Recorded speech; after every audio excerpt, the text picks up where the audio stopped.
a simple image file, and an entire web server completely compromised. Although the image above looks normal, it contains a hidden malicious payload of msfvenom. And as soon as we previewed the image, we got a live Meterpreter session. Let's go to the lab and see practically how this attack happened. So welcome back to RGSecurityTeam. If you are learning bug hunting, or doing web penetration testing, or playing CTF, then today's video will help you. I have created a web server for this demo, in which any type of image file can be uploaded. I have added 3 security levels here. This will help you understand it better. So let's start from the first level. First, I will upload a normal image file and show you how the web server works.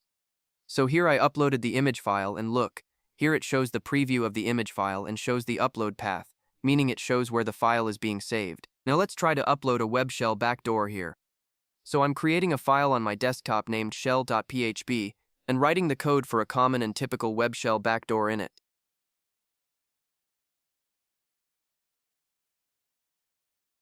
See, our backdoor web shell code has been written. Now if we upload this PHP file, it will be uploaded to the server without any error, because at the low level, our server will not check this file. And here we have the preview link. So let's test this preview link using the browser. So now I'm opening this link in another tab. And look, it's open. Now if I run a command with a query parameter on this link, it will show up directly on this browser tab. If we want, we can also test it with curl. I have copied the URL, and now to test it with curl, I am opening the terminal and pasting the URL with the curl command. Here I am showing you the value of the CMD parameter, which means changing the command. Look, the result of the command I'm giving here is coming to the terminal. Now we will test medium level number 2. This level is slightly different from the previous level. At this level, only the file extension will be checked. For example, if I upload a PHP file here, it will immediately block the file. Here you can see that the extension of this PHP file, header content type and magic bytes have been detected. Even if I try to upload it, you can see that it is immediately blocked. So, to bypass this, what we will do now is change its file extension from PHP to a JPEG. So I'm changing its extension from the terminal. And now if we upload this modified file, you can see that it has been fully uploaded. Now let's test this too with a little curl.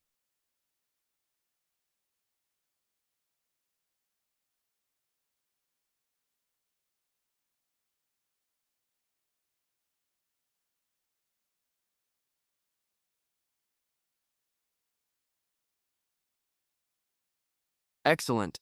Look, the response to the parameter command we provided is coming.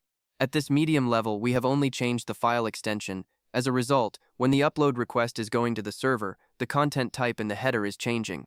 Since our level is only checking the content type or file extension, it was easily uploaded. If I open Burp Suite and show you its request, you will see that it is passing in JPEG format as the content type.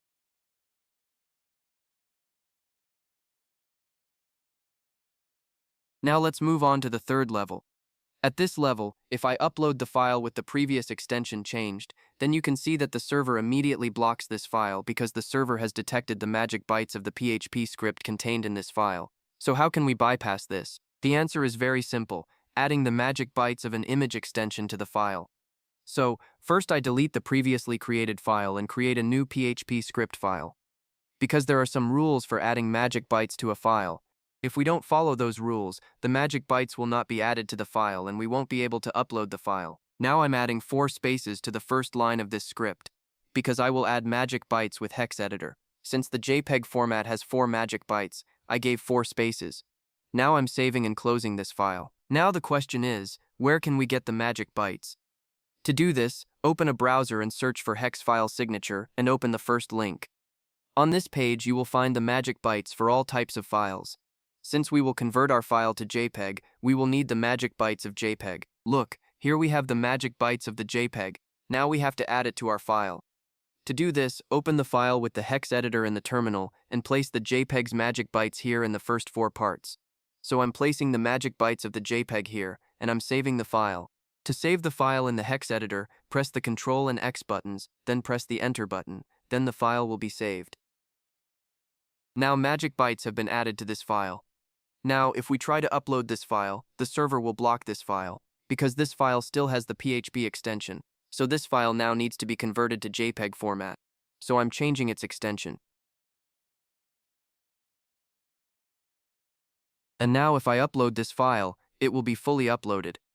Look, here the server thinks it's a normal image file, and see the file has been uploaded without any error. Let's test this with a little curl as well.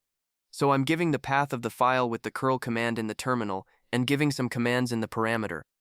And you can see the result here. This file is also working perfectly here.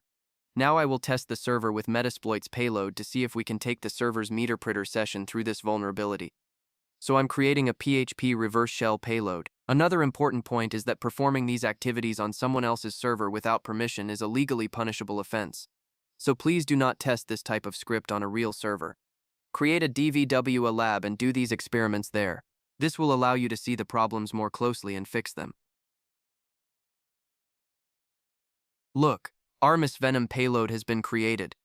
If I open the code and show it to you, it looks a bit like this. Now we will add magic bytes to this file and change the file extension. So, this time I will do this in a one-line command. For this I gave the command printf and I am giving magic bytes in it. When giving magic bytes, each byte must be given with a backslash and x, and then the bytes. This is how I am giving 4 bytes. Magic bytes have been given. Now give a pipe, then give cat command, then a hyphen, then the file to which you will apply it, then the full name of the extension format to which you will convert it with greater than. Look, the file has been created here. Now I'm running MSF console and setting it as my payload. While I am setting this up, please like the video. And for those of you who are new to this channel, please subscribe to our channel and set notifications to all to get all such cybersecurity updates. Everything has been set up in Metasploit. Now I'm uploading the modified payload here, and see it has been uploaded to the server without any error. Now I'm giving the exploit command in the terminal, and I'm copying the path of the uploaded file and previewing it in the browser. And look, as soon as we previewed it, we got a session from Meterpreter. Now all kinds of activities can be performed on the server from here. So you saw how harmful a simple image upload page can be for your server. So the question is, how can we avoid this? There are several ways to do this. I am giving you a 7-layer secure upload flow. The biggest mistake that many people make is that they think it's secure as soon as they check the magic bytes. But the real problem is that the uploaded file should never get a chance to execute. Now let's show you all the layers one by one. 1. File renaming. As we saw in the example lab, the file I was uploading with a certain name was also saved with the same name on the server. This means that if I upload shell.php, it will be saved as shell.php on the server, and I can go to that URL and execute it directly. The simplest solution to this problem is, we will not use the name that the user gives to the file.